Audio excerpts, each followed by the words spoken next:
आगे बढ़ते को बताएं कि पाकिस्तान में शवाल का चांद देखने के लिए मरकजी रोयत हिलाल कमेटी का इजलास आज होगा। चेयरमैन मौलाना अब्दुल खबीर आज़ाद इस्लामाबाद में इजलास की सदारत करेंगे। जोनल रोयत हिलाल कमेटियों के इजलास भी मुतल्लिका मकामात पर मुनक्किद होंगे। तर्जुमान स्पार्को के मुताबिक आज गरूब आफ्ताब के वक्त चांद की उम्र तकरीबन 27 घंटे होगी। चांद इंसानी आंख से आसानी से नजर आने का कवी इम्कान है।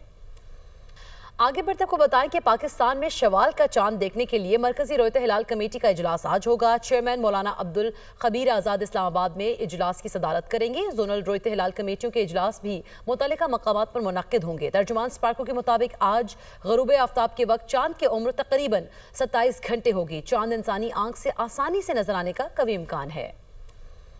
आगे बढ़ते को बताएं कि पाकिस्तान में शवाल का चांद देखने के लिए मरकजी रोयत हिलाल कमेटी का इजलास आज होगा। चेयरमैन मौलाना अब्दुल खबीर आज़ाद इस्लामाबाद में इजलास की सदारत करेंगे। जोनल रोयत हिलाल कमेटियों के इजलास भी मुतल्लिका मकामात पर मुनक्किद होंगे। तर्जुमान स्पार्को के मुताबिक आज गरूब आफ्ताब के वक्त चांद की उम्र तकरीबन 27 घंटे होगी। चांद इंसानी आंख से आसानी से नजर आने का कवी इम्कान है।